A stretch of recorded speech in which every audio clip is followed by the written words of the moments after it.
Welcome, everybody, to the Single Point, episode number 7, a division of the Rouge Radio podcast, powered by the Canadian Football Podcast Network. We continue the 9 teams in 9 weeks, and we focus on the reigning Grey Cup champions, the Calgary Stampeders. And for that, we welcome from the CFL Horsemen podcast, Ryan Ballentine. Ryan, thanks for coming on. It's a pleasure to be back on the show. It's been a while. It has been. We were going to have you last year, but you had a little sabbatical on a certain reality show. And with that being said, we promoted your appearance on Facebook yesterday, and we got a lot of responses. But some people wanted to ask about your Big Brother appearance. So I know you probably told your stories, or so we don't want to waste your time telling them. But the one thing I want to know is, how bad would you have been punished by promoting the podcast network? I had thought about it. I had lots of eviction speeches and veto speeches to do it in. Here's the thing. So when you get punished in the Big Brother house, what happens is they take all the food away for everybody and they put you on cold showers.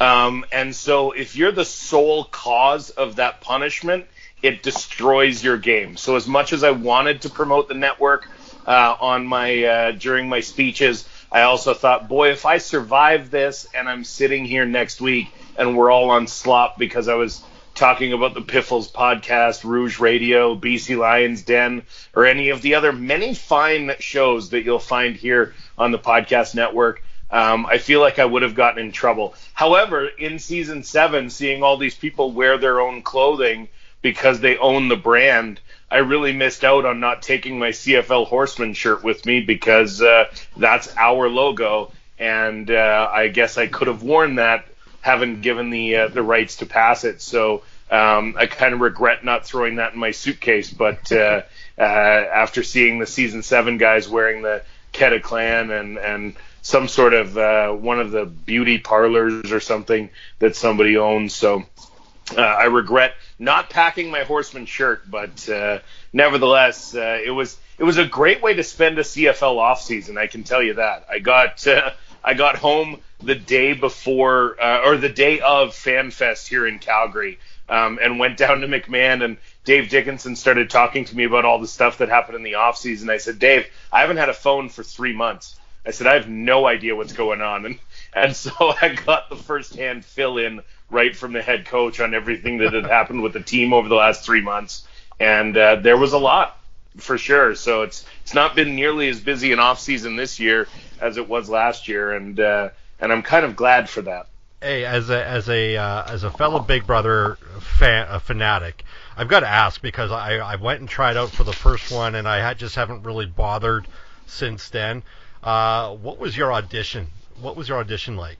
Well, I'm an open call guy, and I can tell you that just because you went once and didn't get on doesn't mean you should stop going. I auditioned 6 times before I got onto season 6. Every single season I went, and I honestly, I did talk about the network in my audition. I said, look, I've got people from coast to coast who know who I am because of the CFL Podcast Network. I said, so I'm unusual for most of your people. I said, there are going to be people across the country that watch the show because I'm on it, and I'll be having all these people talk about me on a fairly regular basis on their shows because they'll just kind of chart what's going on with me in the show, which I know happened on a couple different shows. So it was being able to sell myself as a national brand already, rather than saying, yeah, I'm really interesting and you're going to want to watch me and people are going to like me.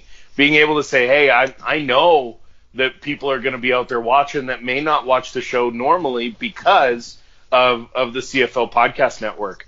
And that certainly helped sell it. And when it came to the Canada Saves vote, the producers were incredibly surprised, I guess, by the national reach that the podcast network had, because I did get votes from coast to coast because of guys like you and others across the network that were hyping people up on their Twitter accounts to get in and vote for me. They said I got an unusually large swath of the country voting for me. They said normally it's a localized vote and the East Coast wins.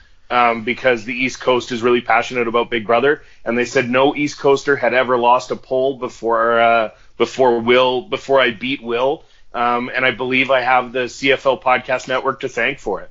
Oh yeah, definitely. We were don't want to say that we were kind of rigging everything, but we came out in droves. Hey, by the way, because we take a look at your Twitter profile, and it's your Twitter profile is I guess the moment when you realized that you were staying in the house that year. By the way, this is Yes. going to be the last Big Brother question before we lose any of our I'll listeners. talk about this all day if you let me. Well, hey, I'm a Big Brother fanatic. I will, but I know Tony's rolling his eyes right now. But just one question. Your Twitter profile was when you found out that you were staying in the house. I Yes. mean, that's genuine, that's sincere. That was kind of like how much of an inkling did you get that hey, there's this? Absolutely none. Absolutely none. In fact, I leaned over as Arissa was opening the envelope. I leaned over and I hugged Will and I said, "Congrats, man, you're getting off the block." And I thought, who are they going to put up against me, and how am I going to get there? Because I just assumed, again, East Coasters don't lose polls. So I thought for sure Will was going to get off the block, and I thought 100% that I might have a chance to have somebody else, a power player like Erica, ended up going home. So I thought for sure that Will was coming down, and maybe, just maybe, I might have a chance to stay. When I got pulled off the block, that is 100% genuine reaction. I ran off that ottoman like my ass was on fire. I was so surprised and so grateful that I actually think it might have hurt me long term, because if I'm in that situation and I get pulled off and I had reacted or had an inkling or had a thought that maybe I could put it together, I mean, I just ran upstairs and celebrated by myself for the next 5 minutes instead of playing the game. And I think actually if I had played the game, I might have been able to get Erica to stay and Will to go. And at that point, that might have really changed things. But I mean, you can only live the life you've lived, and look back with some regrets. But I mean, all in all, the experience was incredible, and I would do it again in a heartbeat if they'd ask. That'll conclude our Big Brother portion of this podcast. Now, I know the Stamps. I mean, everybody came here for the Stamps. They're the Grey Cup champions, and I know the Stamps have the next man up mentality, but it just seems that the Stamps have lost a lot of players, and I got to ask you, who would the Stamps miss more? That middle linebacker, that ratio buster, Alex Singleton, or the guy that's ran that defense for the last couple of years, and Devon Claybrooks, who went to BC? Oh boy, this is a lot easier question than I thought. I thought you were going to say Alex Singleton or Micah Johnson, and I was going to have a very, I'd have to seriously think about that. Obviously, I think that the Stamps will miss Alex Singleton more. I mean, Corey Greenwood and Riley Jones are still going to be. We're still going to have a Canadian playing that middle linebacker position, and Corey Greenwood is good enough to start in this league. He's just been rather injury prone over the course of his career. So I think when you talk about the two of them, Devon Claybrooks is a hell of a coach. But if I have to choose between a coach or the defensive player of the year, or should have been the defensive player of the year, I'm going to take that player every time. Devon Claybrooks was great here in Calgary. I think he's going to do wonderful things for the BC Lions. But Brent Monson really did a lot of the grunt work here in Calgary as the linebackers coach with Devon Claybrooks, and is moving and was the defensive coordinator for a couple games there last season when Devon Claybrooks was out figuring out his new diabetes diagnosis. So I think at the end of the day, I'm much more comfortable knowing we have Brent Monson with Alex Singleton than I would have Devon Claybrooks without Alex Singleton. I think that would have made a big difference. So, it's Singleton over Claybrooks every time. 100% I'm taking 49. So I guess with that being said, that Micah Johnson was the big guy that you were afraid to lose, and you ended up losing that.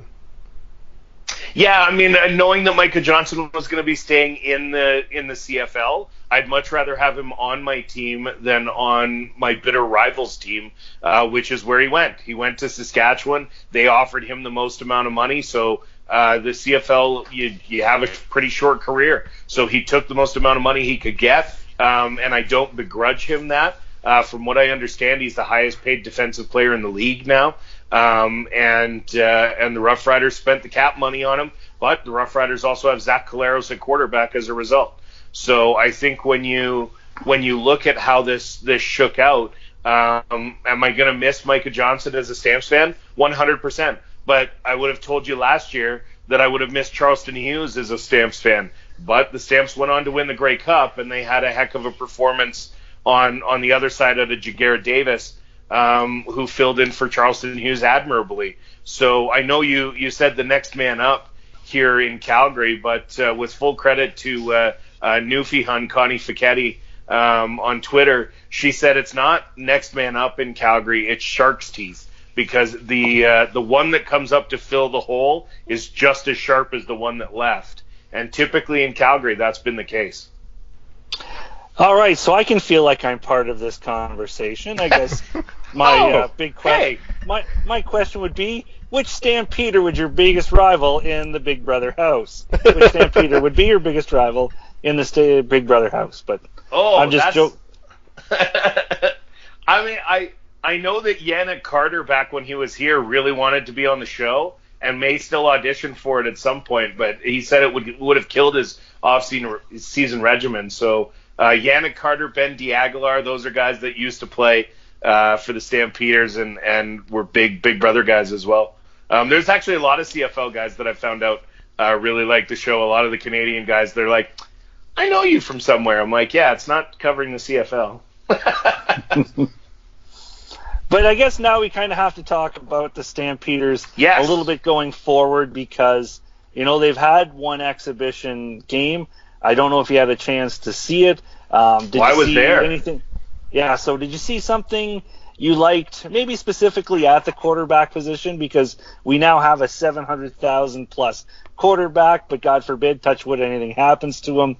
Did you see anything? Is there anything to take from a first exhibition game, first preseason game to evaluate in that situation? Well, I think if you're looking at that situation, I think you've got to feel fairly comfortable. I mean, obviously, Bo Levi Mitchell is Bo Levi Mitchell, and I'm saying that the downgrade from him to Nick Arbuckle or Montel Cozart would be substantial initially. You know, there's a reason why Bo's making that much money, and there's a reason why the other guys are backups and not starting somewhere else. However, if you look at what Cozart and Arbuckle were able to do when they were in control of the offense, they moved the ball. Calgary's system is designed to be very quarterback friendly. They give the fullbacks and the running backs know where and when to be to block. If you look at the stats over the last, I think Calgary's given up the fewest sacks over the last 5 or 6 seasons. And as a result, that means that your quarterback has time to throw, and he can make those throws. Nick Arbuckle, I believe he went 8 for 12, which for just over 100 yards, which is more than fine. Calgary's got the ability to get the ball downfield.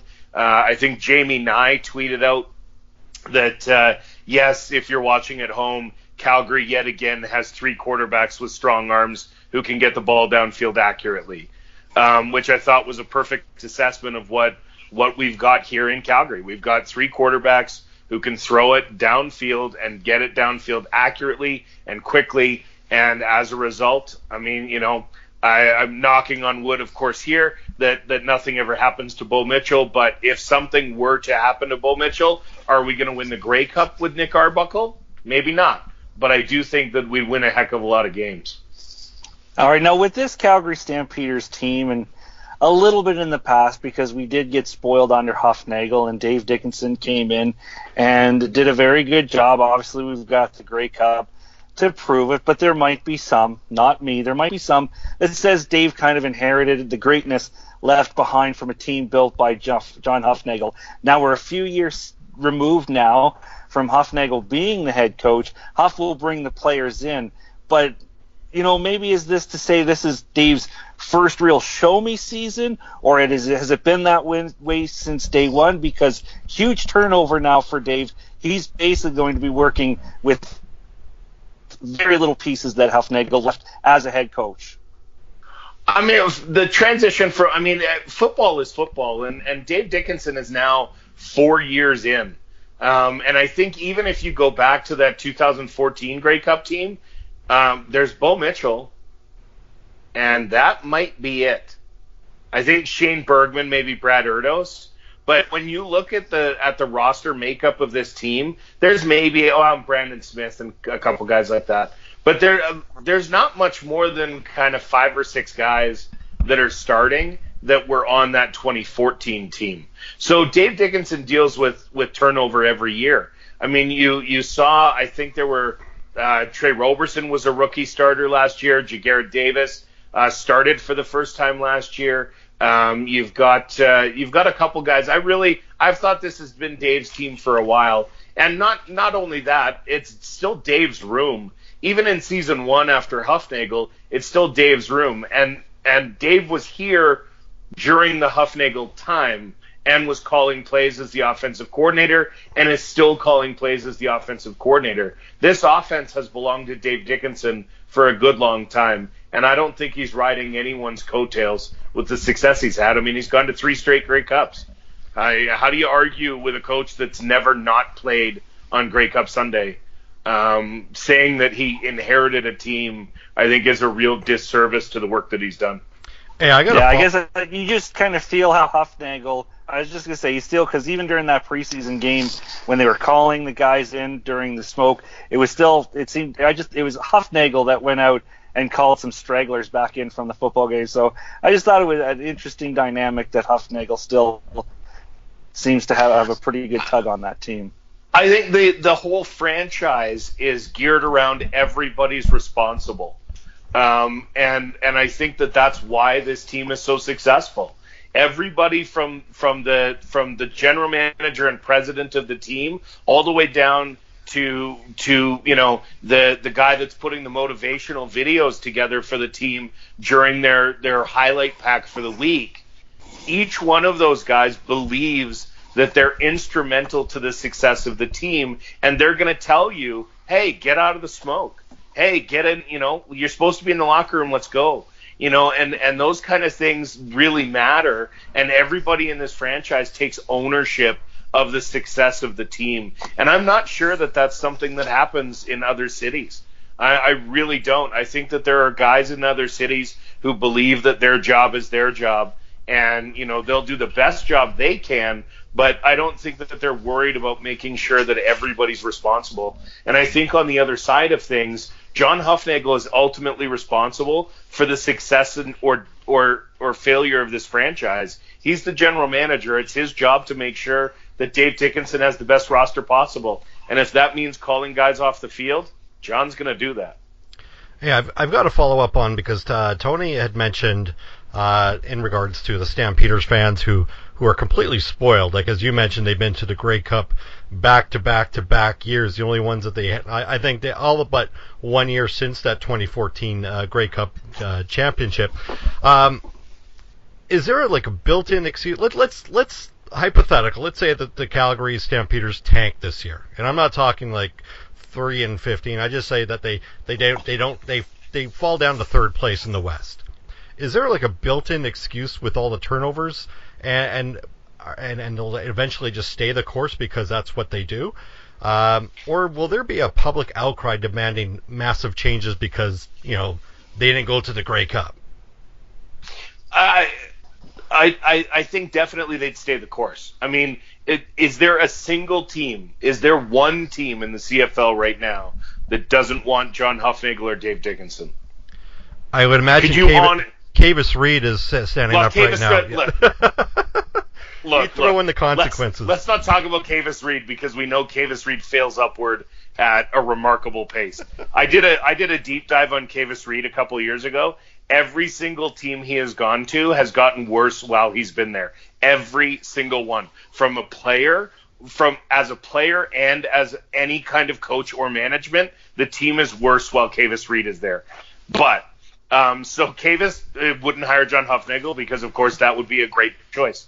But I don't think I honestly believe that any franchise, if the Stampeders decided to let go of Dave Dickenson or John Hufnagel, any franchise in the league would jump at the opportunity to bring these guys in. I think they are the pinnacle of the CFL, and I think the success that the Stampeders have had over the last several years certainly bear that out. They've been in third place once.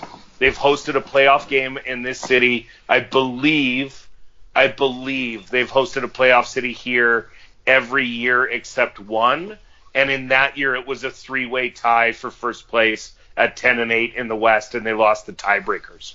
So Calgary has finished with at least the second best record in the West since Hufnagel came to town in 2008.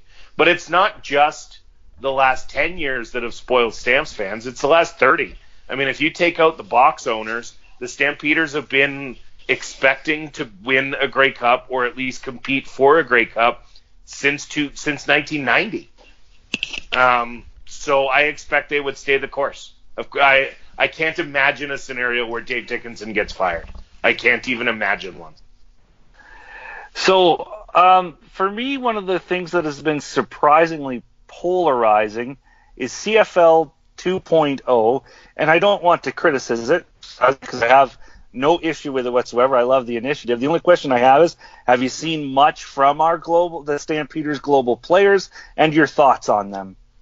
I mean, one of them's going to get a roster spot, and whether or not that's the kicker or the finish linebacker, who knows?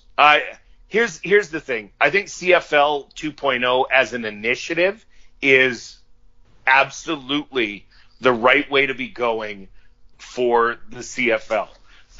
Randy Ambrosi sat down with me recently and a bunch of Calgary reporters, and he said, look, we have to stop thinking that we're the second biggest football league and compare ourselves versus the NFL.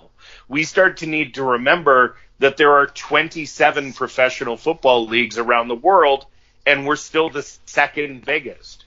And so when you're number 2 out of 27, it's a hell of a lot better than thinking of yourselves as number 2 of 2 because you only care about the NFL and the CFL.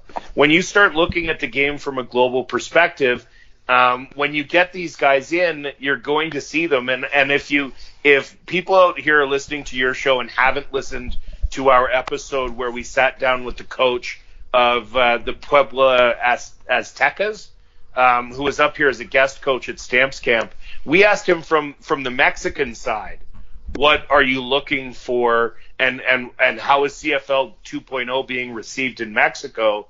And he said the fervor for the game is incredible. And he said once you start to get on TV down there and you start to have Mexican players in this league, Mexican people will travel up here to see the games and to visit these cities and to cheer on their players because that's what they do. I mean, when you look at the World Cup, Mexico travels hard to get to these World Cup events, and the same will be there. Plus, you're reaching out to communities that haven't been reached out to before. I mean, again, do I think that Rene Paredes is going to lose his job or that Rob Maver is going to lose his job to the kicker that they brought in from Mexico? No, I don't think that that's going to happen. I also don't know that the Finnish linebacker is going to get much playing time, but he is going to have a roster spot because that's what the CBA says they should have.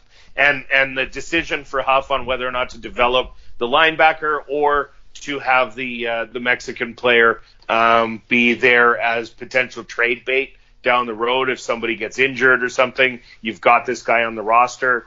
Maybe that's a possibility, but do I expect a lot from the CFL 2.0 players this season? No, I don't. But it's definitely the right way to go. Let's look at a global audience and bring the best brand of football on the planet to as many people as we can. All right, Ryan. Last question before we get to your prediction. And this is kind of not necessarily related or directed to Calgary, but I guess it has something to do with it. But everybody's waiting for the Stamps to fall, and with the turnover they had this year, if there ever was a year to do it, it would be this year. But that gets said every year. So the question to me is, who do you think is the one team in the West to give Calgary a run for their money for first in the West? Winnipeg. I think Winnipeg has a lot of great pieces offensively, a lot of great pieces defensively. Continuity matters. Mike O'Shea's been there for a good long time. You've got new head coaches in BC and Saskatchewan, and Jason Moss is just busy terrorizing inanimate objects in Edmonton. And they lost Mike Riley. So I think Edmonton's not a threat. I think this is a two-horse race in the West this year, and I think Winnipeg and Calgary could come down even to the season series as to who's going to win the West. But I think if I'm picking one, it's got to be Winnipeg. All right, Bomber fans listening to this, and myself included, are elated to hear that. All right, Ryan, let's get your prediction for this year for the Stampeders, or should we just settle on the token 18-0? Well, look here, I explain this on this show every year. I explain this on my show every year. Yeah, of course I'm going to pick 18-0 because I'm a fan of my team, and I can never wrap my head around the logic of somebody who's a fan of their team going, yeah, I'd like to see my team lose 5 games this year, so I'm going to put them at 13-5. I know in my head the Stamps are unlikely to go undefeated. I'm not going to say it can't happen, but it's unlikely. But that doesn't mean I'm going to predict a loss, and so I pick 18-0. I think the Stamps are going to win the West this year. I think that they probably, look at how bad some of these teams have gotten. You've got gimme wins against Montreal, Ottawa, Toronto. Saskatchewan, I think, is going to be absolute hot garbage this year. And so I think at the end of the day, you've got your games against Winnipeg, you've got your games against BC, and if Edmonton can start to put it together under Trevor Harris, then maybe that's a competition. But I really think if the Stamps lose more than 3 games this year, I'd be surprised. Wow, all right, Ryan, thanks for staying up late with us. And if you ever go on Big Brother Canada All-Stars, throw us a plug. We don't ask for much, just a plug. I'll do what I can. All right, Ryan, thanks again for staying up late, and thanks for coming on, and enjoy the comfort of first place, well, at least for as long as you stay there for this year. As a pleasure as always, gents. I'm available anytime you need me.